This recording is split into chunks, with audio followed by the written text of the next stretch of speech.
Hey everybody, this is saxophonist singer Grace Kelly. You are listening to In Love with Jazz with Roger Chung.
To show that the blood you bleed is just the blood you owe. We were a pair, but I saw you there. Too much to bear. But life is far away from fair. Was I stupid to love you? Was I reckless to help? Was it obvious to everybody else that I've fallen for life? You were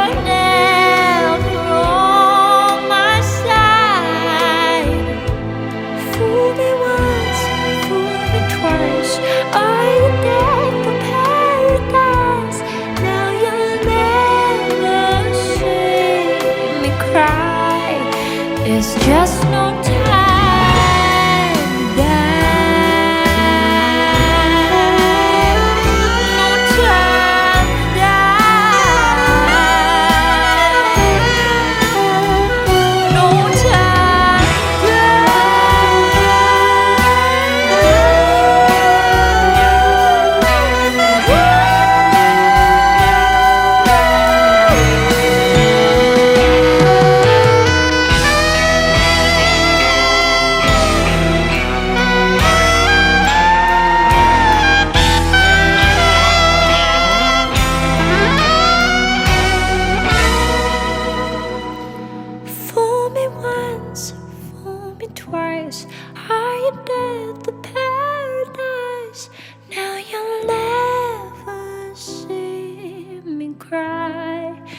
There's just no time. today.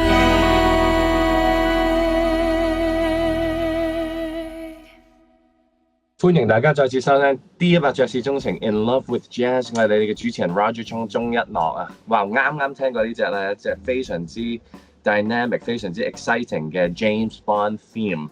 我哋有 Grace Kelly 啊，今日今日咧點解我哋會聽呢隻歌？因為我就請到呢一位重量級嘅嘉賓上到嚟。We have one of the most exciting, dynamic, exceptional, dazzling saxophonists to grace the scene of jazz in recent years. We have Grace Kelly with us.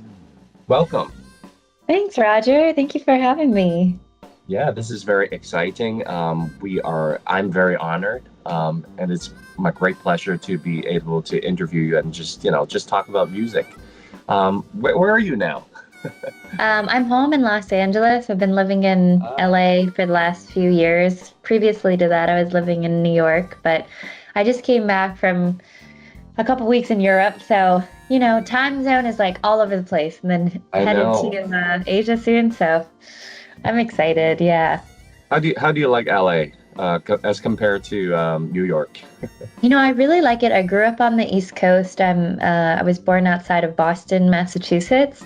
So I spent a lot of time on the East Coast, and I was playing in the TV show band, The Late Show with Stephen Colbert, years ago, in John Batiste's band. So that brought me to New York, but I was always pulled to explore the West Coast, specifically to also get into like working with composers and the film composing scene, and right. There's a great group of creatives here in jazz and pop and writing and production. So I find it really inspiring. It's a very inspiring place. And the space too. Oh yeah, and the lifestyle. I mean, the weather is just so nice. And when I do a lot of touring, and when I'm home, it's nice to just be able to relax and take a breath. And I love taking hikes and being out in nature. Go hit the beach. And Los Angeles has all of those things. Is that where you get your inspiration from for your music? Well, inspiration comes from all different avenues for me. There's certainly inspiring moments just being in nature. I think it's really healing, and I think there's a lot of music that's to be created from that place. I find when I'm like the most relaxed and kind of in a meditative space that it's the easiest for creativity to flow out of me. Right. What about food? Do you get inspiration from food? Oh my gosh, I love I just love food. I'm a total foodie, and one of my favorite things about traveling is getting to just try so many different new dishes and cuisine. And Los Angeles does have like an incredible restaurants, and you can find almost every type of cuisine done here at a very high level. So it's pretty awesome in that regard. I'm gonna give you a recommendation because my cousin opened Yang's Kitchen. I don't know if you've been there before, but please try that place out because it's a fusion Asian American-ish kind of thing. Where is it? Let me check the address. I'm definitely gonna go. Yang's Kitchen. Yes. In Los Angeles. Yes. Awesome. That's your cousin? Yeah, my cousin. Yes. Wow. I'll give you the address in a little bit, but let's talk about music because this is a true story. I was teaching at a college in Hong Kong. Teaching people how to sing and all that, and they were like, okay, I want to do this tune by Grace Kelly, and then I looked at it. I didn't click on it yet. It's a YouTube link. And Grace Kelly was doing some Jungle Books number. Oh. And I was like, I didn't know, I didn't know that Grace Kelly did that. I know Grace Kelly did High Society, True Love, but I didn't know that. And I clicked on it and I was like, oh, wow, it's actually an Asian looking girl playing the saxophone, and wow, she can really play. And then I was checking you out. That was a true story. That's so cool. Oh my gosh, I'm flattered. I'm so glad that they found that track. That's so cool. Yeah, and I was like, okay, wow. So we have a new Grace Kelly, and then I found out that you were playing with all these great artists, legendary artists, like Phil Woods and Lee Konitz and Russell Malone and all these people. And I was like, wow, this is really cool. And now that you are actually coming to Hong Kong, have you ever been to Hong Kong before? No, it's my first time. I'm so excited. Yes. Wow. You have to very, check out very the food excited. here. Oh, what's a dish, a really like a Hong Kong staple, like a dish that you think I should try? You should definitely try the Cantonese char siu, Cantonese barbecue. Oh my gosh. Yeah, please try that. That's amazing. Okay, will do. Yeah, and you'll be coming over to Hong Kong September 25th. You'll be performing at the Grand Theatre, Sishu Center. It is going to be part of the Jazz Signatures series of the West Kowloon Cultural District, and we're very excited. I actually heard from a friend of mine who is a major jazz gig organizer here in Hong Kong, Clarence Chang, that you were supposed to come, but then was it because of the pandemic? It was, yes. I'm so grateful to Clarence and really excited to meet him for, because we've been talking for a while now, and it was indeed like right before the pandemic that we were planning to come. Right. He was going to bring us over, so it's just so special that years later we can make this happen, and that he's bringing me and my band in for our first shows in China and in Hong Kong. That would be wonderful. So besides Hong Kong, where else are you going to for your Asian tour? So we're also going to be performing at the Blue Notes in Shanghai and Beijing. Nice. That's wonderful. Yeah. So that'll be just a really fun week. And I've never been to Japan before, so I'm going early. Oh, really? Okay. Before seeing all of you, and going to meet up with some friends in Japan and do a little bit of sightseeing. I've performed with my band in Korea a little while back, so that was really special. But I want to spend more time in Asia and getting to travel around and meet folks and play music. Well, yeah. Asia welcomes you. Well, thank you. Yep, and we're very excited to hear it. So why don't we play another tune? So James Bond was it from your latest album? Yeah, so I have my latest album is called Grace Kelly with Strings at the Movies, and it was really special to me because we got to recreate some of my favorite movie music, and in these beautiful arrangements with strings. Charlie Parker with Strings is a really important record to me growing up. Just one of my favorite jazz albums. And then as a little girl, I've always been in love with cinema. And it's a bit of a longer story, but my real name is Grace Kelly, but it was not my birth name. I was adopted by my stepfather, whose last name is Kelly. So the first time I saw Princess Grace Kelly in High Society, I just fell in love with her. And so this project really brings those worlds together. And then that one is the James Bond theme, and it's also a medley with Billie Eilish's rendition of No Time to Die. We cover that because I wanted to, in this album, make it something new and fresh, not just covering the movie music that we know in the same way, but do it differently. Yeah, and you've done it beautifully, done it very successfully. We used to actually share the same last name. Yes, that's right. Yeah, that's my birth name, Chung. Yep. Yeah, but then it's actually different because that's Korean Chung and the Chinese Chung. They're supposed to be different, I think. But spelled the same way. They spell the same way. Yeah. Why don't we listen to another tune of yours? And this one, there's a little story. I was just teaching my 3-year-old kid this tune yesterday. It was just yesterday because he was looking up at my poster. I have a poster of Jazz Tree, with all the legendary names.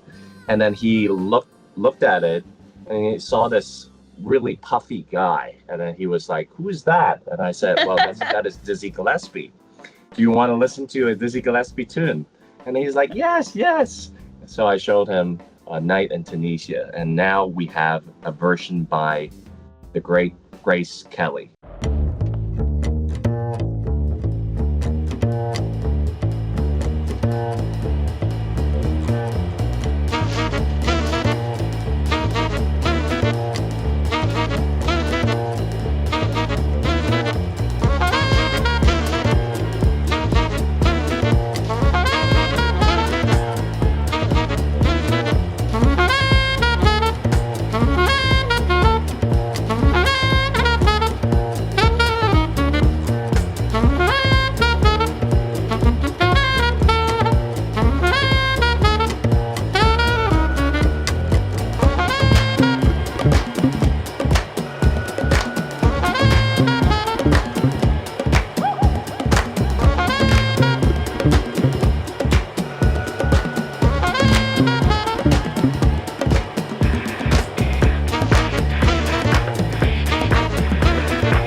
啱啱我哋聽完嘅咧係 A Night in Tunisia 咁啊，今日咧就非常之高興啦。頭先我都講到啊，可以邀請到 Grace Kelly 上嚟啦。咁頭先我就同佢講話 Grace Kelly 呢個名當然人人都識啦，即係會即刻諗起荷里活嘅大明星 Grace Kelly 嚇。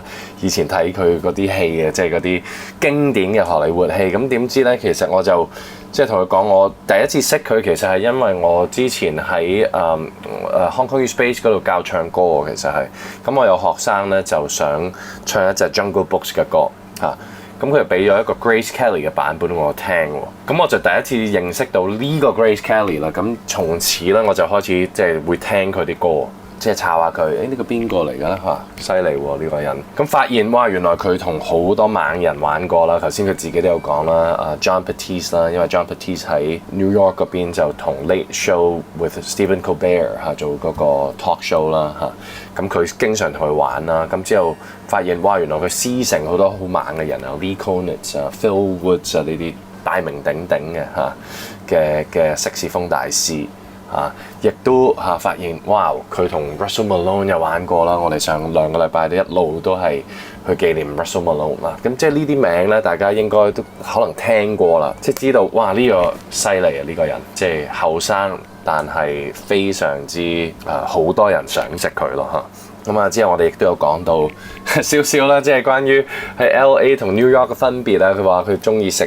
我就問佢哋中唔中意食一啲好正嘅嘢，咁我介紹我嘅我嘅表弟喺 LA 嗰度開咗一檔叫做 Yang's Kitchen 嘅地方啦，咁即係 highly recommend 佢去啦。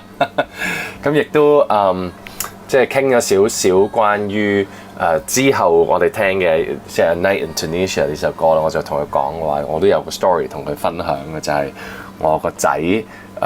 因為我屋企咧，其實埲牆咧就有一個 poster 嘅，係啦，咁咧就會見到好多爵士嘅 legends 嚇，咁就嗰個 poster 就係一個好似一棵樹咁嘅，就話俾大家聽究竟爵士音樂係點樣演變嘅咧？咁其中一幅相就係 Dizzy Gillespie 吹嗰個小號，吹到咧兩旁嘅腮好大，咁呢個係佢嘅 signature 嘅樣嚟嘅。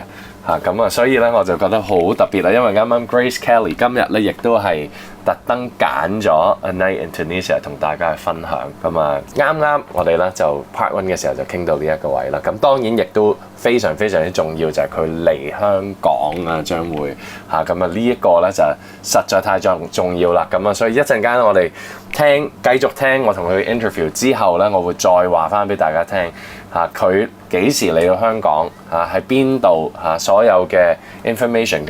我哋繼續聽 Part 2嘅呢一個 interview 先啦。A Night in Tunisia, which album is this from?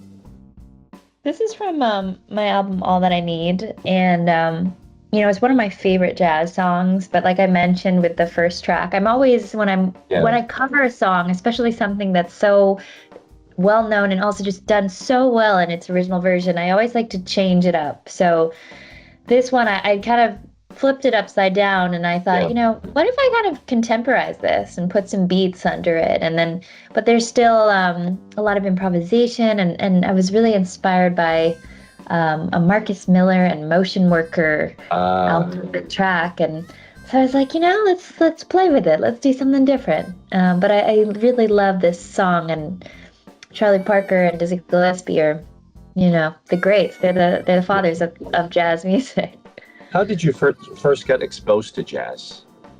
So growing up, my parents would often play Antonio Carlos Jobim's music. And, I just fell in love with the sound of bossa nova and particularly his compositions. Yeah. And Stan Getz, the great tenor saxophonist, was playing on a lot of the albums that we were listening to, and I really fell in love with his sound because to me it was like, I felt like I was floating on a cloud listening to him. I used to sing along to all his solos when I was like 6 or 7 years old, and he was the only saxophonist that played in our household. I didn't know any other saxophonists, but it was enough for me to fall in love with the instrument and tell my parents, I really want to play saxophone.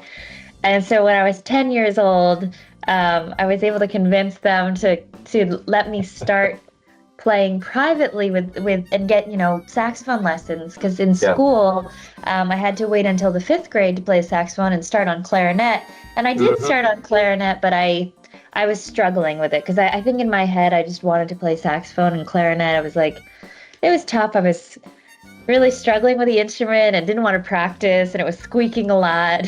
The sound is very different. It's different. It's such a beautiful instrument, and I've really come to fall in love with it. But I think at the time I was just knew, I was like, I just want to play saxophone. And so the first time I did get to play and I had the horn in my hands, I was 10 years old, and I played one note, and it's like, it felt easy to play. It was the sound that I was hearing in my head, that I wanted to come out. And then I just completely became obsessed with the instrument. And, at 10 years old, I was practicing till like midnight, and my parents would tell me to go to bed. I couldn't get enough, and I still love the instrument so much. My first saxophone teacher was the one who introduced me to the world of jazz and to saxophone players, because I had never previously heard of Charlie Parker or Johnny Hodges or Cannonball Adderley or Lee Cohn. It's like I only knew Stan Getz. And so it was really amazing, and I'm so grateful that he was my first teacher, because he really threw me into the whole world of jazz, and I started to learn some of the jazz standards right away. Like I learned St. Thomas. It was like one of my first songs, and started to discover Sonny Rollins, and so that was my first introduction to jazz and also saxophone and that world. But I had been listening to Joe Beam, and also my parents played a lot of like Frank Sinatra when I was a little girl, up Billie Holiday, Louis Armstrong. I mean, you're touching the story about your son. Did you say your son? Yeah. Yeah, it reminds me of when I was young. My parents used to play Louis Armstrong, and I would always like clear my throat. I'd be like, oh, he's got something stuck in his throat. And it's like your son talking about the Dizzy Gillespie and is all puffed up. It's like, so cute. Yeah. I love it. That's wonderful. So I'm really curious. So, you were saying that Joe Beam and Bossa Nova is always in your house, but how do you know that you really love that thing? So how did you fall in love with it? That's a great question. What is it about jazz that you're like, oh my God, this is something that I would like to do for the rest of my life? Yeah, that's a great question. Well, I think I actually didn't know the answer to that question until more recently.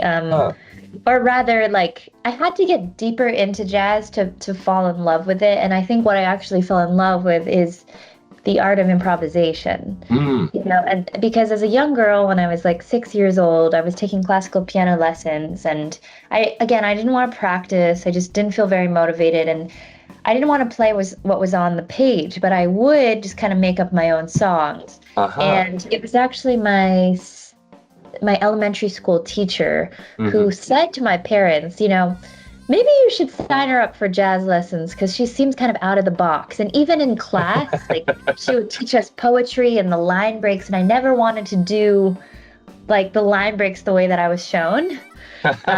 So I really think at the heart of it, it's about getting to create something spontaneously in the moment. The other part of jazz that really captures my heart, especially in a live setting, is getting to play with others. There's not a lot of other art forms where it is so collaborative, and really like you get to learn about someone else's style and personality in the moment as you're improvising with somebody. So that's to this day what I love, and still I'm very in love with about jazz as a genre. And I think you can mix, and this is something that I talked about with one of my mentors, the great late Phil Woods. He said, you can take jazz and you bring those elements into other styles of music, right? So whether you're playing, a song with a Latin groove, or you're playing something else with different beats, but you can bring that improvisation element into other styles. And I think at the heart of it, that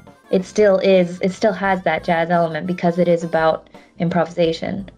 So a lot of people would have some misunderstanding about jazz being, when we say it is out of the box, is kind of like they took it as like, oh, you can play anything you want. But then actually jazz has a framework. So when you were learning how to improvise, when you were a little kid, how did you balance that? Oh, I want to do this, but I also want to stick with this chord progression, this framework that is happening. How do you make that balance? Yeah, well, I was really, really lucky that I had just amazing teachers and mentors. And my first teacher, I think it was only a few weeks in. I didn't even know all the fingerings of the saxophone well, but he said, I want you to improvise. And I had no idea how to do that. Wow. I didn't know scales. I didn't know how to play, my arpeggios. But he said, play any note you want. And he would go by the piano and he would just start to play chords. And I have good ears. And I feel like, he would kind of give me certain notes to play with. And then I'd start to make up melodies. From there, it was like he kind of opened up this whole new world to me without creating any fear about this is the wrong note, this is the right note. So I was excited about it. And then from there, he was like, okay, you're going to learn your major scales, and then we start to go into chord progressions and into the music theory and jazz music theory and 2-5-1s and all these really kind of more complex things. And then as I was studying more, and this is something I work with my students on, is transcribing the greats and learning about song forms, chord progressions, and transcribing others is like the language of jazz and this music. And it's so important because just like any other language, like you said, there's a framework.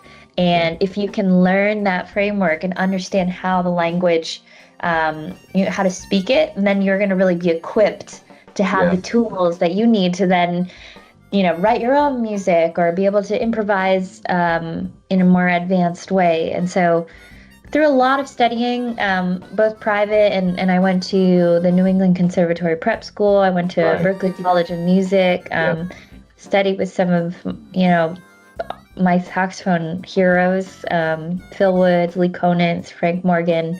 And everybody had a different way of kind of teaching improvisation. And I'm really lucky that I got to study with all these different teachers kind of in the same time period, because I would get to hear their philosophy and learn from one teacher, and then learn from another. And sometimes they would say very different things or even conflicting things. And then it was up to me to be like, to kind of figure out, okay, what does this mean for me, Or sometimes I would take the same question and ask the same questions to all my teachers. What is that one conflicting thing that really bothers you when you were learning all about jazz? Well, it's interesting because the late great Lee Konitz, who I think he's just one of my favorite improvisers, and voices on the saxophone. Yeah. When I first heard Lee's music and the music of Lenny Tristano, I was really fascinated but very confused because I didn't understand kind of the complexity of the chords and the lines. But I really fell in love with it. And getting to study with Lee was so fascinating because he would always talk about how important it is to spontaneously improvise, leave your licks at the door. He's like, I don't want to hear any of your licks, So he'd never have me practice in kind of, But meanwhile, I was studying with incredible tenor saxophonist and educator Jerry Bergonzi. He was teaching me kind of everything based upon licks and riffs and transposition. And then when I was studying with with Phil Woods, the late great, again, one of my favorite voices on the saxophone, on the alto saxophone. Phil would have his licks and riffs. And he would teach me stuff, backstage. And so I was kind of like really confused because I was like, but Lee was saying like I shouldn't be having anything memorized, and I feel like I'm cheating, if I come to perform and I have these licks and riffs. But meanwhile, I'm like, but that's what I'm practicing, and other teachers are showing me this lick and these riffs. And ultimately, it's kind of like, I just love to learn and be curious and learn from others. And you just take it all in and realize that there's no right answer. Yeah. And just I think when I kind of let go of that feeling of like I need to know the answer, but rather let me take in the information and find my own way with it, then it becomes kind of a lot more freeing and fueled by curiosity. Yeah, I think the licks are important, but once you kind of internalize them, you can really feel that kind of freedom that probably your great teachers, Lee Konitz or Phil Woods, are talking about. And so well said. Yeah, absolutely. Because I think that they're a lot of times used as an exercise, and it's not the intention to go out there and just play out your hot riffs. I think what Lee was getting at, and what everyone else, all my teachers were getting at as well, is you want to play music with others. But this is for you to practice in the practice room. Yeah. And I feel like, because we're talking about these great names and your great teachers, do you think that we can play maybe a tune that you collaborated with either Phil Woods or Lee Konitz? Absolutely. Yeah, that would be great. Yeah. So why don't you choose one? Yeah, absolutely. Let's play Man with the Hat. This is from my album with Phil Woods. Yeah. And it's really special because I actually wrote this song based upon a very special moment with Phil where I joined him on stage for the first time. I was quite young. And after my solo, he put his legendary leather cap on my head and gave me his hat. And I wrote this song for him. And I remember sending it to him and being so excited when he said, let's play it. I love it. And hearing his sound on this and playing it with him was really special. That was really early on in your career too. That's just amazing. Yeah, I mean, honestly, to be on stage with my jazz heroes and have moments like that is still so surreal to me. And I've learned so much from my mentors and from Phil. I'm sure. Yeah, it was quite early on and very, very special. Yeah, so why don't we listen to this one, Man with the Hat, with Grace Kelly and featuring Phil Woods.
哋聽到嘅咧係呢隻叫做 Man with the Hat， 係 Grace Kelly 揾咗佢嘅老師一齊同佢一齊吹奏。Phil Woods 佢個老師係哇大名鼎鼎嘅 Phil Woods 啊！呢隻歌仲係 Grace Kelly 作俾 Phil Woods 嘅添。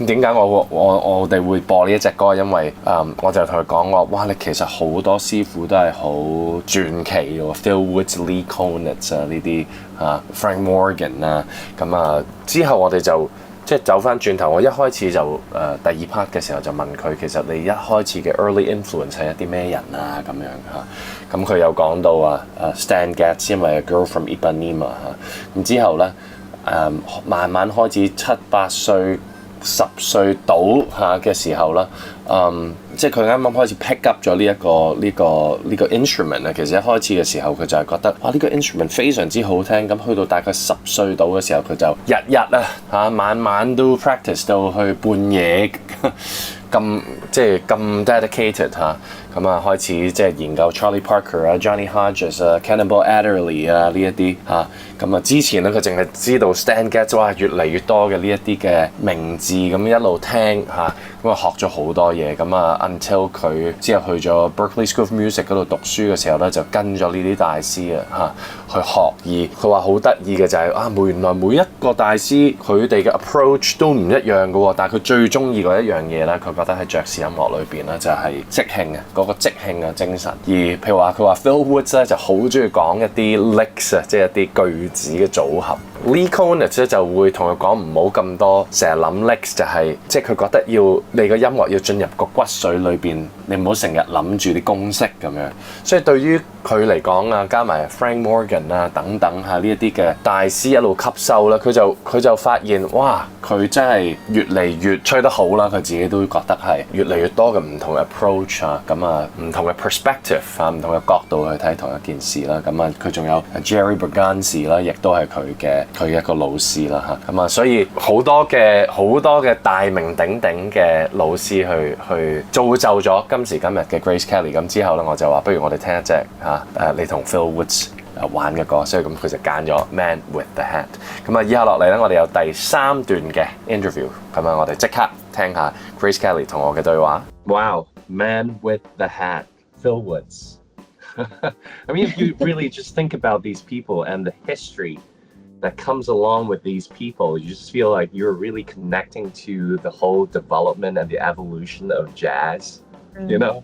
Yeah. Phil was just play with all the great people, and then I think he was married to Chen Parker too. Yes, that's right. Yeah, I think one of the most surreal moments I had was sitting on the couch with Phil and watching some of his just old, videos of him playing and being with all the greats, but like watching it with him too. It was really wild. So when they were watching their own video, how do they usually react to that? Or they're like, take a look at that, check out that licks that I did, that was really good or something. He was very kind of just quiet, but it's like nothing needed to be said because he was showing me a video. He was playing my Shining Hour at probably like 250 BPM or something, just like blazing hot. And I think this was kind of it was a jazz party and like an after hours thing. And I forget the name of the specific jazz party that happened, but a lot of the legends would come and it was like kind of a casual hangout, but amazing jam sessions. And I mean, yeah, he didn't really say anything about it, but he didn't need to because my jaw was just on the ground and it was just very apparent of like, this is how it's done. Right. And, when you were learning the sax, when did you first start to think that, okay, I think I'm getting pretty good at it and I can really, hold on to my, this is my sound and I can really play now. When did that happen? It's such a good question. I mean, like, I feel like I was always, and still something I like to embody is like always looking forward, and never feeling like, oh, I got it. So I don't know if I really had that moment. And I would also say like so many times when I was sitting in with my heroes, I was so nervous that I could hardly, feel my body. But I think by the time I was performing in front of people, which actually happened pretty early on when I was like 12, 13 years old. Wow. There's a feeling that came over me while I'm on stage, a little bit of disbelief of like, oh my God, I'm doing this. But then after I get into it, it's like, oh, we're doing this. And like, I could really lose myself in playing and performing. So, I'd say probably that young, of like 12, 13. And I was really blessed to be working with incredible musicians, like teachers at Berklee College of Music, like, real amazing musicians were playing in my band from that young age. And it really forced me to step up to the hot plate and just, play in a way that I never played before because the level was so high. Right, and of course, one of your great mentors is Lee Konitz, and how is it different from Phil Woods? Would you say? I mean, I learned so much from Lee, but I really think that his capacity to be spontaneous in the moment with his music, with his saxophone, but he was also like that as a person. Like, you never even knew minute to minute kind of where Lee was at with his head, or he was so witty, but also kind of, I was always, just like witty, but a little just on the edge, Sometimes you'd go to restaurants together and, he'd be hearing some music and then would tell people, hey, could you change that music or turn it off, or, or talk to random strangers and make conversation or start singing, just wow, kind of keep you on the edge of your seat. And I think that was just part of his personality, and it really came out in his music. And we would sometimes play together, just duet, 2 saxophones, and just react to each other.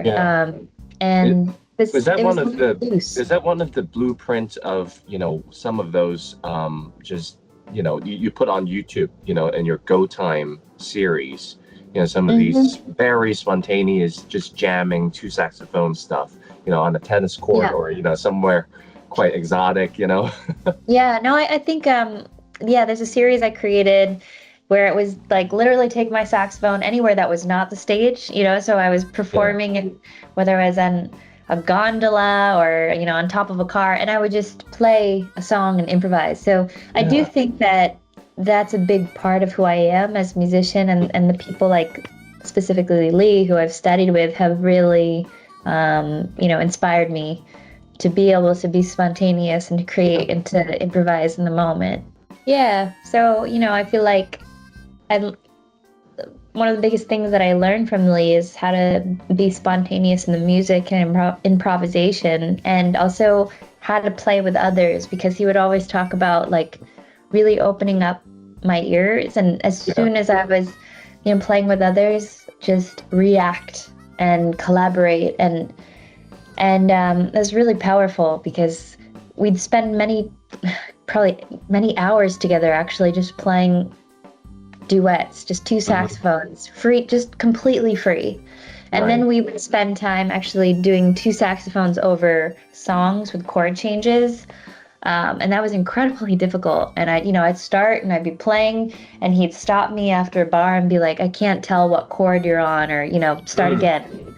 And so it was like 2 saxophones just trying to play a 32 bar song with different chord changes, something like Stella by Starlight. Wow.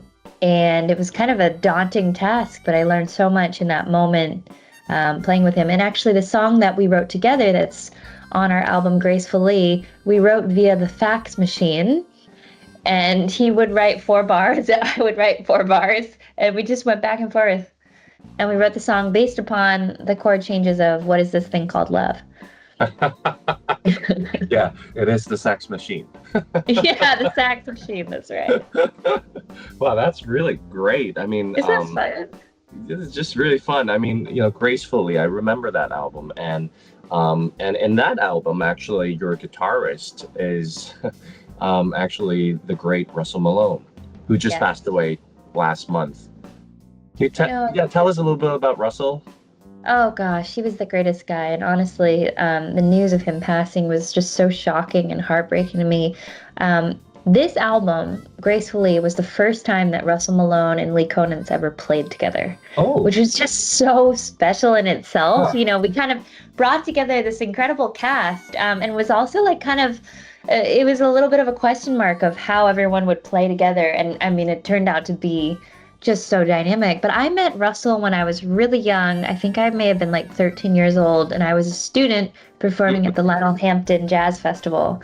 And I was there playing in the competition, and I remember, you know, to my surprise, I won one of the awards for Best Soloist, and, you know, I got to play a song on stage with, it was an incredible moment. And backstage, you know, Christian McBride was hanging out, Russell Malone was there, Monty Alexander, just like all of these incredible legends. And after the show, there was like a little jam session, and Russell Malone was actually playing. And you know, he said, come play with me. And we played all night together. And he called me Dumbo, and he said, you got those big ears, like Dumbo, the elephant. So that was his nickname for me.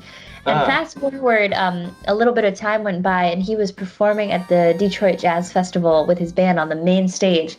And, you know, I went up to say hi to him beforehand, and he said, Grace, do you have your horn with you? And I did have my horn, because I was actually playing at the festival too. And he said, I want you to come play with my band. And he didn't tell me what song we were going to play. He pulled me on stage in front of like thousands of people. He basically had me play the whole set, and I did not know like a single song. And he called really kind of trickier songs, like, you know, the song Bewitched, which is an amazing standard. It's got a lot of chord changes, and it's pretty complex, and I did not have it under my fingers or in my ears. And, you know, he'd play the melody, and then he'd look at me, and he'd be like, you got the first solo. Oh my God. And I was like, let me tell you, Roger, it was like a crash and burn situation. Like, I did not sound good. You know, I was trying. I think there were moments, but it was like so challenging. And I was in front of all these people. It's a very old school kind of way of teaching, you know, a young student. But the very last song we played, he just called a 12-bar blues, and he played the just grittiest kind of groove on it. And that video of us is actually up on YouTube, and I let loose on that. But I'll never forget it. I saw that video before. Oh yeah. Yes. I'll never forget it. And that album with Lee Conant, you know, we had a few duets that we built in because we had extra time in the studio. And so Russell and I played the great jazz standard Just Friends, and we completely improvised that intro together. And it ended up being really, really special, and just like we hit gold. I think it was just like one take, and I'm really, really grateful that we got to record something together, because he's just such an incredible voice on the guitar. He left us with so much with his music. So and a funny guy too, very funny. Oh yes, you were talking about Sex Machine, so you know I was thinking about him, because I met with him on stage, not on stage, but at the backstage of Blue Note after the Ron Carter 80th birthday celebration, and the whole time he was just talking about these, you know, Sex Machine innuendo jokes. Oh yeah, I remember. Yeah, you love that. Like, you know, I was like 12, 13 years old, and he was telling some of these very raunchy jokes, you know, and it's just like, oh my gosh, he didn't hold back. And then I was like, hey, let's take a picture together. And in that picture, I think Houston Person was also there, probably Donna Vega and other people. And then he just said, you know, he just broke out with one of these jokes, and then everyone was having this, you know, the biggest laughs, biggest smiles, you know, for the photo. And, you know, that was one of my memories about him. Of course, you know, of course it's playing too. And I think we should listen to the one that you just alluded to, which is in the album Gracefully. It's a duet between you and Russell Malone. And you were talking about Charlie Parker's with strings, and this tune, you know, whenever I see the title, Just Friends, that reminds me of that. And one of the things that I really like about your playing, Grace, is that you really do feel that you appreciate the root of all these of all these music, and I can always hear that from your music, and that's one of the things that I really love about it. So why don't we listen to this duet between Russell Malone and Grace Kelly, Just Friends, in memory of the great Russell Malone.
啱啱聽過呢隻係 Grace Kelly 同埋我哋之前2個禮拜一路都有去紀念嘅 Russell Malone guitarist Russell Malone 嘅一個 duet， 收錄喺佢Grace Kelly 同佢嘅老師 Lee Konitz 嘅一隻大碟叫做 Gracefully 嘅大碟裏邊一隻好 unique 好獨特嘅一個就係一個 saxophone 一個吉他嘅一個對話呢一隻歌係叫做 Just Friends， 同埋我覺得呢個 title 亦都係好 fitting， 真係Grace Kelly、Russell Malone 就係 Friends 嚟嘅嚇。原來頭先都Grace Kelly 有講到，就係佢啱啱開始玩呢啲 live music 12、13歲嘅時候上到台，哇！有好多嘅 jam session， 哇好多呢啲嘅 legend 咧會走過嚟同大家去 jam 嘅時候，佢話哇佢真係驚到不得了啊！完全佢話有陣時直情覺得係 feel 唔到自己個身咁樣嘅嚇。但係就係因為呢一啲嘅 venue 呢一啲嘅 experience 呢啲經驗，令到佢越嚟越可以拿捏到嗰個即興嘅爵士即興嘅呢一個巧妙啊嗰個 magic 啊，咁當然咧佢亦都花咗好多時間去講 Lee Konitz 對佢嘅影響，因為佢自己有一個嘅 series 喺 YouTube 上面叫做 Go Time 啊，咁你會見到佢喺唔同嘅地方啊，除咗喺 studio 裏邊之外，係譬如話 tennis court 又好啊，喺條街度又好，就 jam 噶啦，就攞個 saxophone 出嚟就 jam。咁有陣時佢會揾佢啲 friend 一齊同佢一齊 jam 啊，兩個 saxophone 一齊對話呢啲。佢話其實咧都可以 date back 翻去佢同 Lee Konitz 嘅時候嗰個年代啊，佢同佢學嘢嘅時候咧，去教佢嘅一啲嘢同埋一啲嘅片段，其實都係由嗰度開始嚇。咁就係即興嘅呢一個 spirit 呢個精神嚇。Lee Konitz 真係俾咗好大嘅 inspiration 佢，亦都之後我哋就講一啲關於 Russell Malone 嘅一啲嘅事蹟啦咁樣。咁嚟到最後一 part 啦，咁咧我哋當然咧就要講下佢9月25號嚟到香港嘅西九文化區戲曲中心嗰度咧，就會上演一場非常之，我覺得會係非常之精彩嘅一個表演啦。咁我呼籲大家真係即係未睇過 Grace Kelly live 嘅朋友啦，一定要去睇，因為我實在聽過太多人講話佢嘅 live 係太好睇啦，實在。咁所以我好希望大家咧都可以抽空去睇今場嘅呢一場係香港嘅9月25號 Jazz Signatures 嘅 Grace Kelly in Hong Kong， 咁佢會帶佢嘅 quartet 嚟啦，咁所以咧最後一段咧我就會問下佢關於佢嘅四重奏啊，佢會帶啲咩曲目過嚟啊咁樣，咁最後咧亦都送上佢自己唱歌嘅一首歌叫做Feels Like Home。 咁事不宜遲，我哋聽埋最後一段嘅 interview， 翻嚟咧我哋有 part 2嘅爵士鍾情等住大家去聽，千祈唔好走開。 Very touching, very poignant. Now that Russell is gone, we will always remember him. Just Friends. That was a great number. Now let's talk about your upcoming show to Hong Kong, and we're all feeling very excited about it. So you have never been to Hong Kong, so this is going to be new. And who are you bringing over here for your quartet this time? Yeah, I'm very excited. My drummer, Ross Peterson, we've been playing together for over 10 years. He's an incredible drummer. He's toured the world with the Manhattan Transfer as well, and we've done a lot of recordings together. So he's coming, and my bass player, James Hazelwood Dale, who is actually from Australia. Brilliant bass player. He's been playing in my band the last couple years and teaching at Brandeis University, living in Boston. And we actually have a new pianist, Anastasia Petrova, and I met her recently at Berklee College of Music. I was doing I was the commencement speaker for the Berklee Masters program, and I met her there, and she's been teaching, and she's really like a firehouse, just a powerhouse on the piano and on the keys. So I invited her to come play with us on this run, and it's gonna be a lot of fun. It's her first time with us, and a great band. Have you thought about the rundown already? Of the songs? Yeah, of the show, yeah. Have you thought about what kind of tunes you're gonna play, and what are you gonna bring over to the Hong Kong audience? Absolutely, yeah. We're gonna be doing a mix of some of my original music, and then also some of, I like to call it the Grace-fied covers. Some songs that we played on my past albums, and it's a really fun show. I really love to embrace being an entertainer as well as playing the music, and so I never want my audience to feel like they have to hold back on us. Like, it's a really joyous thing to get to play music, and sometimes I feel like with certain jazz shows people leave like scratching their heads or feeling like they have to have studied the music. To me, it's like, if you enjoy the music, that's what it's about. And so I've had some audience members tell me in the past, I stumbled upon your show and I didn't even think I liked jazz, but whatever you guys just did, I'm now a fan. I'm a jazz fan. And so it's very joyous. It's a really fun time. How would you describe your own jazz, really? Do you kind of consider yourself part of a genre or not really? I think it's a hybrid. I think it's a mix. I'm very grateful to have studied, the traditional jazz and this language. But for me as an artist, as I've grown into my artistry, it's about bringing together different stylistic elements, so the jazz will always be there because you can't take the jazz out of of a trained jazz musician. But right. I grew up listening to not only jazz, but I was listening to great singer-songwriters, or I remember in college just jamming out to like John Mayer and then listening to great the Beatles and Carole King and me probably. Yeah, I mean, just the list goes on and on. Questlove, so like great hip hop tracks, and Questlove, yes. Yeah, and it's like wonderful. It all comes together, and I don't like to overthink it. I mainly like to just breathe and live in the music, and then create from that place. But it does end up becoming kind of a hybrid of the styles that I love. Yeah, and you utilize the internet platform very well. I mean, in the past, most of the musicians would be, doing live shows and, churning out albums. But you do more than that, because you have your YouTube channel, which is really amazing. How do you feel? What do you feel about this platform that allows you to do that you weren't probably allowed to do with, just recording albums? Yeah, well, I think it's an incredible thing that we have the internet, and that, literally with a click of a button, it's like I could publish a video that people around the world can see. I mean, I've had people commenting on my videos or writing to me that have never seen me live. They're in Australia or they're in Hong Kong, but they've discovered my my music and my artistry.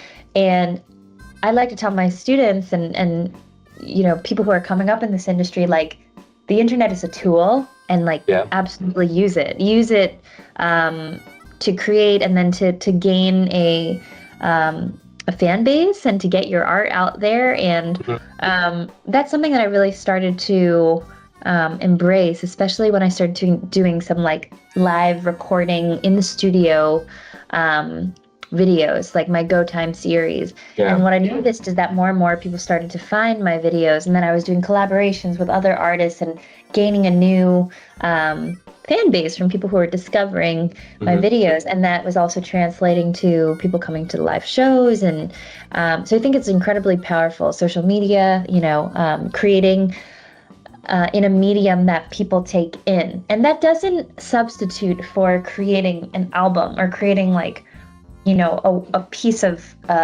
your work, right? But I think it's important to just be able to adapt to the times and the way that people also digest and get their entertainment. It's also challenging because, we have like less and less of an attention span as a society when we're looking at screens and, swiping here, left, right, up, down, center, middle, diagonally. But I think that's part of the creative entrepreneur that one has to be in the world of being an independent artist in 2024. Yeah. I still like to listen to albums because I feel like that is is an artwork with probably some concepts being thrown in that really represent the artist, especially when I'm driving. I like to listen to album rather than streaming on YouTube, because I obviously I have to watch the road, right? No, I'm with you, and I think that it's really cool to kind of get into the artist's head. If they created an album with a story or with an inspiration, like there's a reason why the tracks are laid out in the order. There's oftentimes thought behind all of those little things that add up to be big things, so that it really does feel like you're kind of on a ride with that artist when you listen to the album. For sure. So, well, thank you very much for coming on my show today. And it was a great chat, and I love talking to you.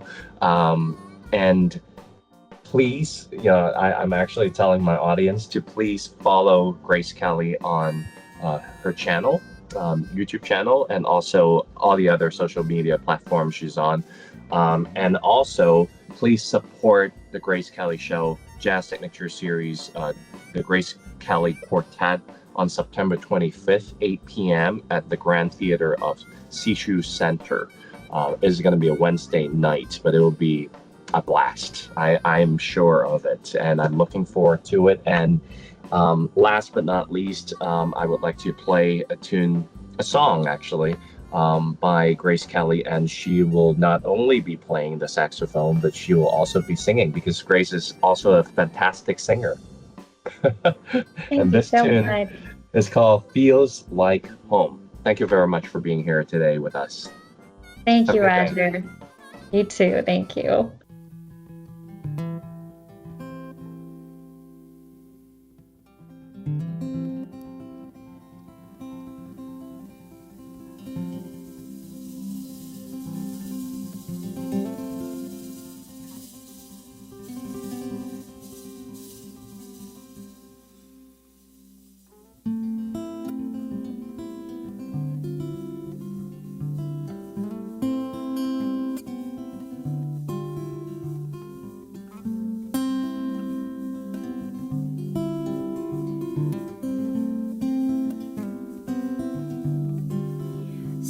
I'm falling 1,000 stories high. It's amazing and it's crazy, and I'm strangely satisfied. You grab my hand and the color in my world comes alive, but I never planned to fall in love. We watch the hours in the sunlight run away, talking of dreams, childhood memories, and family holidays. You were a stranger, then a love, and now something more I cannot say. Maybe this time it could be love. 'Cause you feel like home when I look into your eyes. Your kisses taste like sunshine, turn me on so bright. Oh, you feel like home. You feel like home on a starlit summer night. You're the drumbeat of my heart, your loving red as wine. Oh, you feel like home. Suddenly I'm falling 1,000 stories high.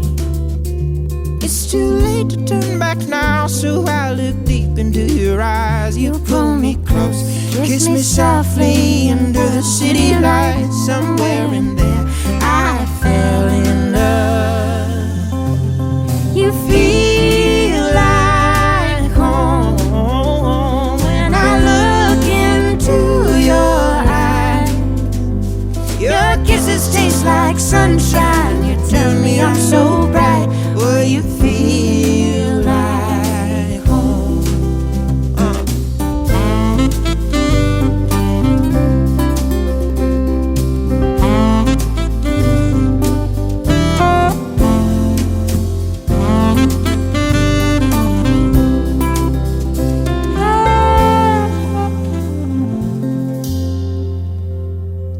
I didn't see it coming, but this time I'm not running.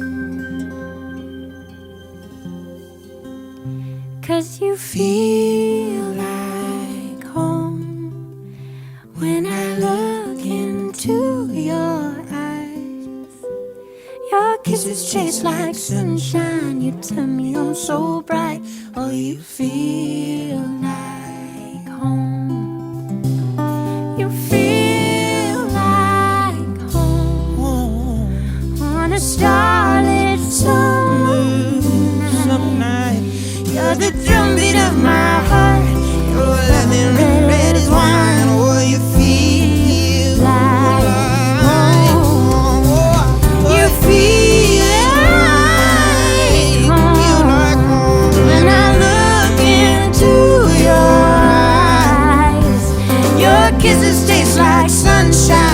turn me on so bright. Oh, you feel like home. You feel like home On a starlit summer night. You're the drumbeat of my heart. You're loving red as wine. Oh, you feel like home. You're the drumbeat of my heart. You're loving red as wine. Oh, you feel like home. You're the drumbeat of my heart. You're loving red as wine. Oh, you feel like home.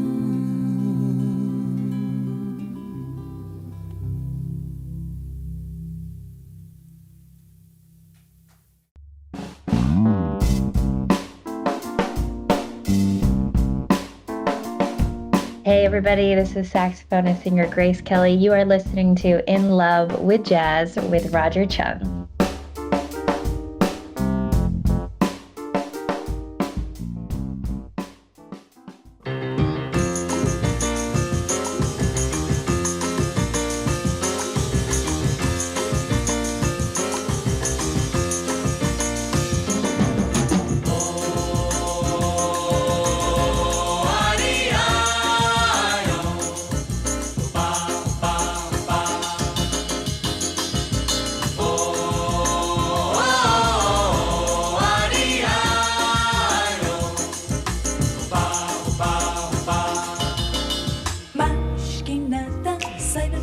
Que eu quero passar, pois o samba está animado. O Yugueiro em samba, este samba que é misto de maracatu.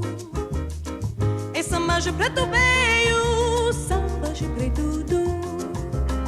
Mas que nada, samba como esta tá legal. Você não vai querer que eu chegue no final.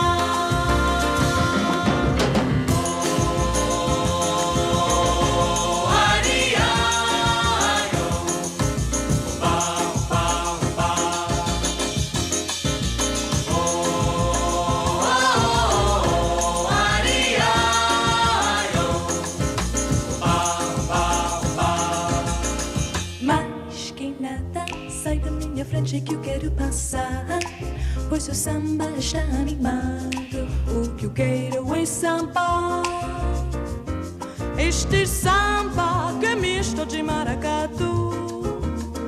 É samba de preto veio, samba de preto do. Mas que nada, samba como este tão legal. Você não vai querer que eu chegue no final.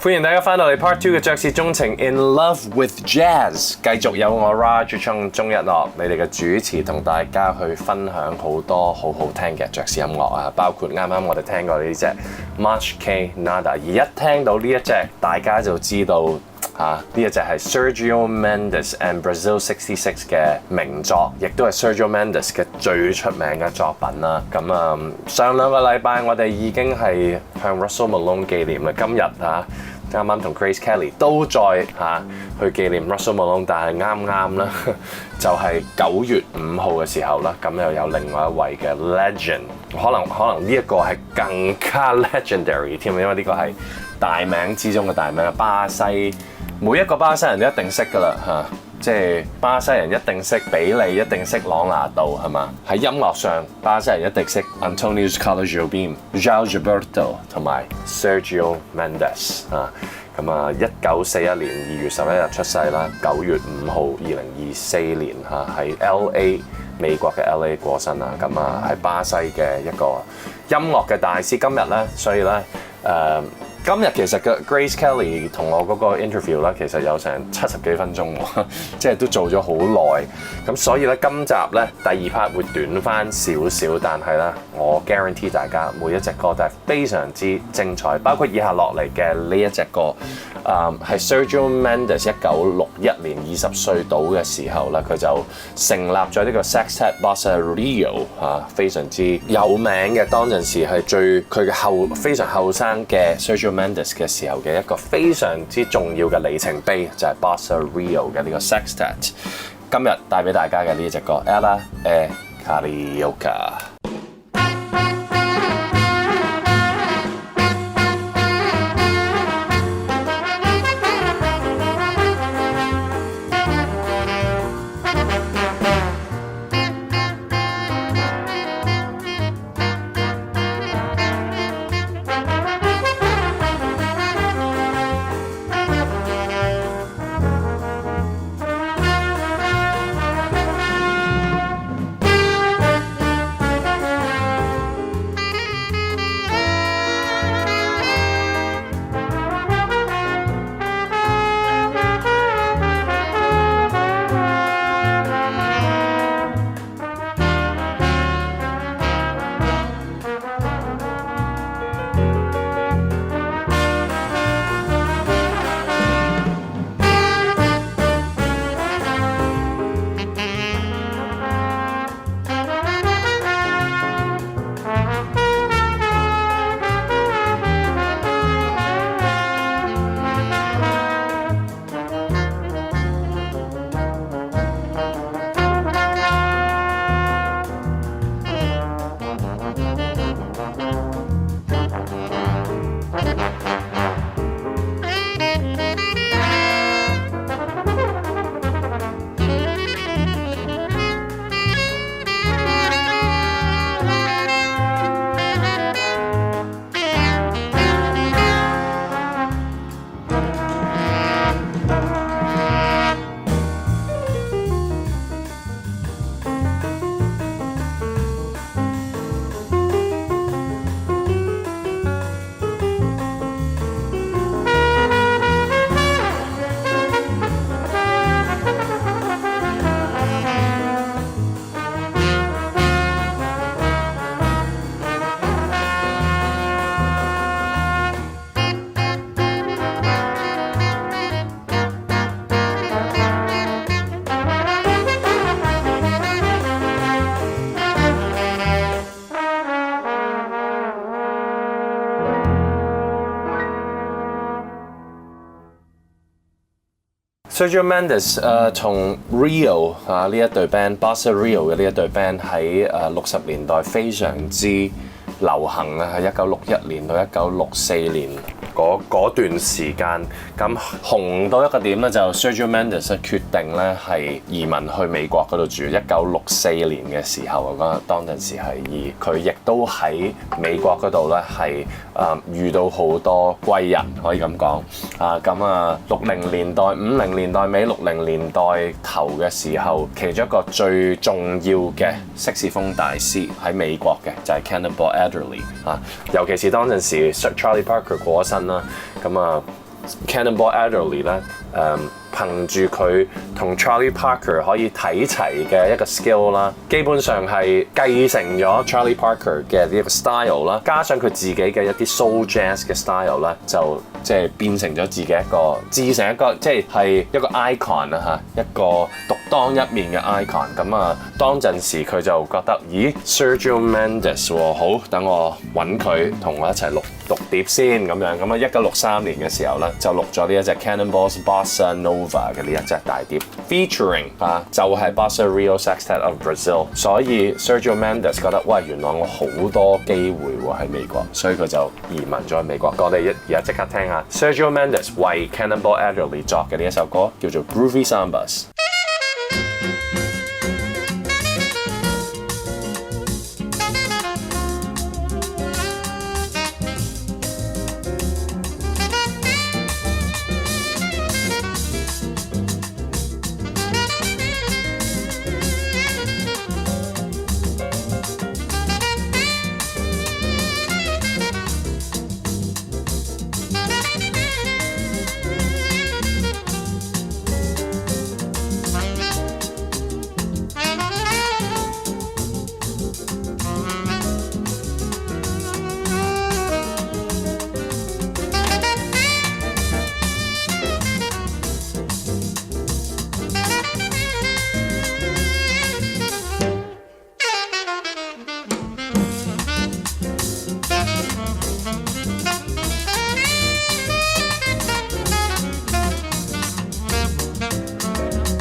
嗱，如果要講到 Sergio Mendes 最出名嘅 band 咧，嗱，頭先我哋有講到 Bossa Rio 係非常之重要喺佢嘅音樂生涯嘅里程碑嚟嘅，真係因為佢係奠定咗佢喺呢一個樂壇嘅一個新星嘅地位，玩新嘅音樂，玩新嘅 samba、新嘅 bossa nova 嘅呢一個形象又同 Antonio Scarlatti 有合作啦。當陣時嘅佢但係如果真係要講到佢最出名嘅 band 咧，其實係要講到佢移民咗美國之後嘅事啦，就係巴西66 Brazil 66，亦都係頭先我哋一開始嘅時候聽到嘅 March Canada 嘅嗰一隊 band。呢一隊 band 嘅特別之處咧，其實就係講少少歷史俾大家，因為當陣時Sergio Mendes 有一啲嘅機會啦，去咗美國，咁當陣時佢就 sign 咗 Atlantic Records， 但係嗰啲嘅碟咧就唔算好賣得啊，即係咁當然係有啲失望嘅。但係咧當陣時 A&M Records 我哋講緊係 Jerry Moss、Herb Alpert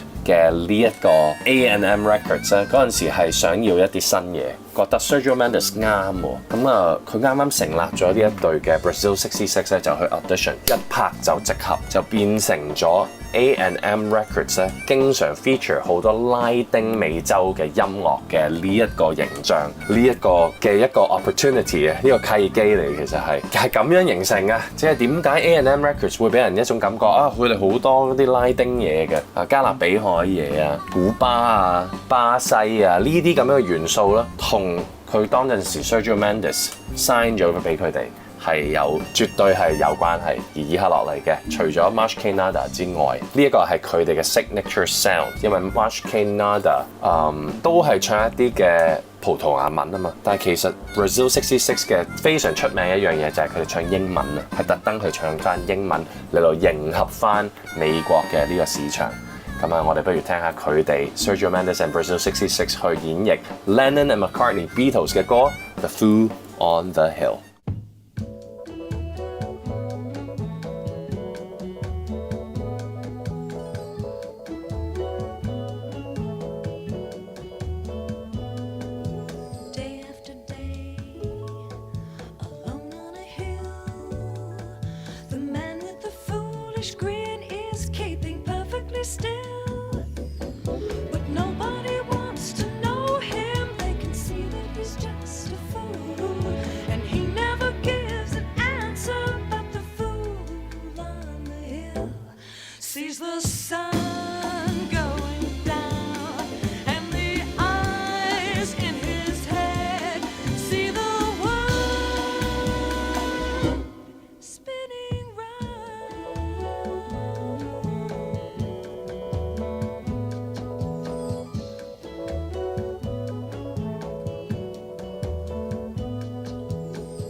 Yeah, The Fool on the Hill 呢個係 signature sound of Sergio Mendes 同埋 Brazil 66。嗱，去到70年代其實咧 Sergio Mendes 喺美國嘅 popularity 咧其實就冇之前咁犀利啦，喺60年代嘅時候咁犀利。但係佢70年代其實佢都勁㗎喎，就係喺翻佢自己南美啦，同埋喺日本啊，尤其是啊日本人好中意 Sergio Mendes 嘅。咁去到幾時啲人就真係喺美國都記得翻佢啦。其實講緊1983年嘅時候啦，佢就錄製咗一隻嘅，即係估都估唔到啊嚇，即係一隻 Cynthia Weil 同埋 Barry Mann 寫嘅 pop song， 真係好 pop 啊！呢隻 pop 到冇得再 pop 到點樣咧？就係首先第一個錄製呢隻歌嘅就係 D100 Roger 啦，係一隻叫 Friends in Love 嘅大碟裏邊啦嚇，錄咗呢隻 Sergio Mendes 寫俾佢嘅歌，當然係好好聽啦，但係唔係好多人留意嘅啫，其實呢一隻歌。咁之後咧，因為 Sergio Mendes 咧喺佢自己嘅全新大碟嗰度咧就錄咗隻歌喎，咁啊即係大家會諗吓 Sergio Mendes 唱歌就唔係，其實咧就係佢揾咗兩個 vocalist 啊 Joe Pizzullo 同埋 Lisa Miller 嚟到幫佢去錄呢一隻歌，所以成隻歌咧就聽唔到 Sergio Mendes 唱歌，就係聽到佢彈琴，仲要彈個 keyboard 嘅啫嚇，一個即係我會覺得係配角到冇得配角嘅嘅一個角色嚟嘅，但係咧唔好理呢一隻歌咧，令到大家記得翻佢嚇，亦都係 Pop Chart 嗰度咧上到第4位嘅當陣時。呢一隻歌嘅最出名嘅版本就係 Sergio Mendes 嘅版本。我講嘅呢隻歌係 Never Gonna Let You Go， 而 Never Gonna Let You Go 嘅呢隻歌咧，最出名係香港最出名嘅版本咧，又唔係 Sergio Mendes 喎，係林子祥同埋葉倩文嘅版本嚇。唔知大家有冇睇過佢啲 TVB 嘅特輯啊嚇？咁啊，我好記得細個嘅時候睇 TVB 嘅音樂特輯咧，就有葉倩文同埋林子祥去唱呢隻歌。我嗰陣時心諗就係哇，點解咁好聽嘅呢隻歌？而呢隻歌咧，亦都係被譽為其中一隻最難嘅 pop song， 因為佢轉 key 轉幾次，即係好似 David Foster 作俾 Earth Wind and Fire 嘅嗰隻After Your Love Is Gone 嗰隻歌咁 intricate 咁複雜啊！但係你聽嘅時候，你唔覺得佢複雜嘅，因為真係作得好，真係作得好好聽咯，好 smooth 嘅啊！咁不如我哋喺呢度咧欣賞下呢一隻歌啊！我哋有 Sergio Mendes featuring Joe Pizzullo and Lisa Miller 嘅呢隻 Never Gonna Let You Go。I was as wrong as I could be to let you get away from me.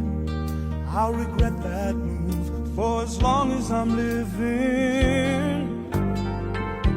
But now that I've come to see the light, all I want to do is make things right. So just say the word and tell me that I'm forgiven. You and me, we're gonna be better than we were before. Loved you then, but now I intend to open up and love you even more. This time you can be sure I'm never gonna let you go. I'm gonna hold you in my arms forever. Gonna try and make up for the times I hurt you so. Gonna hold your body close to mine. From this day on, we're gonna be together. Oh, I swear this time I'm never gonna let you go. Looking back now, it seems so clear. I had it all when you were here. Oh, you gave it all, and I took it for granted. But if there's some feeling left in you, some flicker of love that still shines through, let's talk it out. Let's talk about second chances.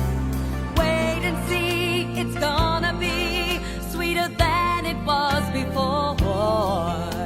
I gave some then, but now I intend to dedicate myself to giving more.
非常精彩嘅一隻 pop song 啊，竟然係 Sergio Mendes 嘅出自佢嘅大碟裏邊 Sergio Mendes featuring Joe Pizzullo and Lisa Miller。其實呢一隻係 Never Gonna Let You Go 嚇，係呢個 Cynthia Weil 同埋 Barry Mann 嘅作品啦嚇，呢個兩公婆嘅作品非常之精彩嘅一首歌曲啊，真係聽到毛管戙喎，呢一種嘅 pop song 對於我嚟講，我會覺得哇作得好好，好 smooth， 轉 key 嗰啲完全係覺都唔覺嘅，好似係，但係又好 smooth 咁樣翻轉頭，我非常之中意啲歌。Sergio Mendes 咧就係一個非常之，即係如果講起 Sergio Mendes 咧，佢作曲其實都真係有一首。以下落嚟嘅呢一隻咧，係佢已經唔紅㗎啦，係嘛？即係已經係上咗神台應該叫做。但係喺2012年嘅時候，佢憑住呢隻歌咧，再次咧係nominated for Oscar Best Original Song。咁啊，佢一齊合寫咗呢一隻歌曲啦，咁啊呢一隻歌叫做 Real in Rio， 亦都係呢一出嘅卡通片 Rio 嘅主題曲。我哋有 The Real Singers 嚇，咁我哋不如聽下呢一隻歌 Real in Rio。Never alone, 'cause this is our home. Magic and happy for real, in Rio, all by yourself. You can't see it coming, you can't find it anywhere else. I'm the capoeira kinga.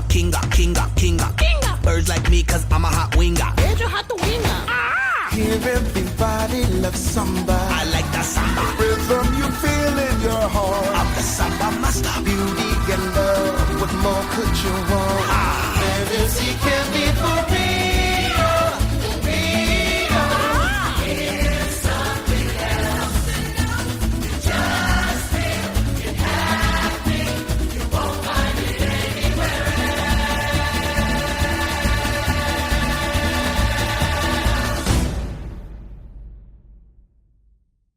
精彩啊 ！Real in Rio 2000年打後，其實咧即係見到啦 ，Sergio Mendes 有個 resurgence， 大家記得翻佢啦，同埋佢嘅聲音啊，佢嘅音樂嘅聲音都係即係好 updated 啊！大家都可能聽到啱啱呢一隻歌，都覺得哇好有型喎！呢一隻歌嚇，即係嗰啲鼓啊、嗰啲節奏啊、嗰個好簡單嘅 melody 嚇，好似有隻雀仔喺度唱歌就變成咗一個 groove 啦嚇，之後咧就一路加上去，哇好有型！咁喺度咧，完美嘅結局一定要播多一次呢一隻歌。我哋啱啱Part 2嘅開始嘅時候，我哋聽到嘅係 Marsh Canada 嘅原裝版本。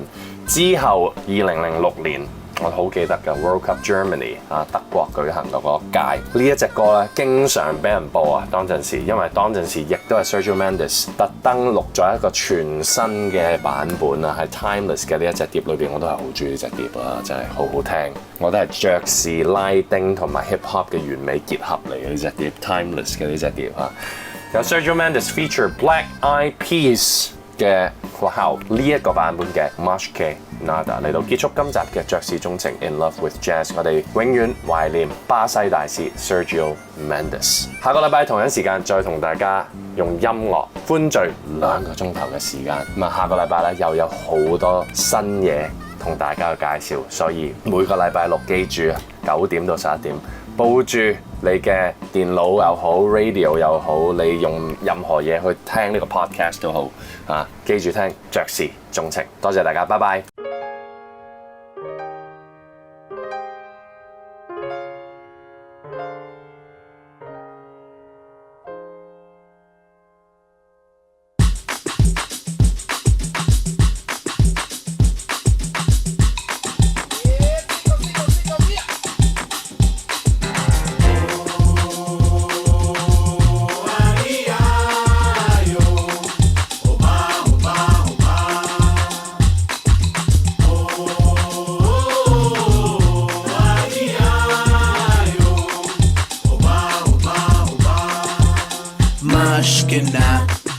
Black peas came to make it hotter. We beat the fire starter, bubbling up just like lava, heated like a sauna, penetrating through your body armor. Rhythmically we massage ya with hip hop mixed up with samba. So yes, y'all. You know we never stop, we never rest, y'all. The black peas will keep it funky fresh, y'all. And we won't stop until we get y'all, till we get y'all. Say yeah.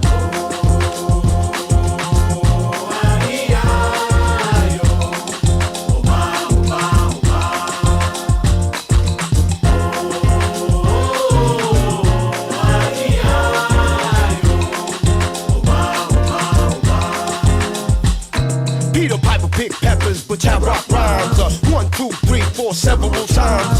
Heavy rotation played by every kind. Radio station blessing every mind. We crossing boundaries like every day. Do Bobby, in the on the bay.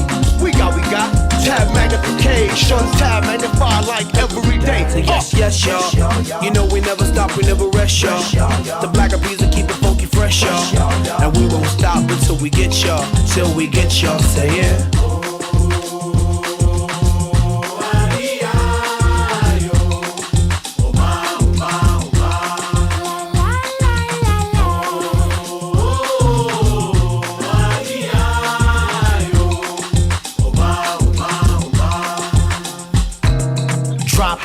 Be my daily operation. Gotta put in work in this crazy occupation. Gotta keep it moving. That's the motivation. Gotta ride the waves and keep a tight relation with my team. Keep it moving and doing it right. Up in the lab every day till daylight. That's the way things move in this monkey business. We took an old samba song and remixed it. Mas que nada, sai da minha frente que eu quero passar. Pois o samba está animado. O que eu quero é sambar. Este samba que é misto de maracatu. É samba de preto velho, samba de preto tu. Mas que nada.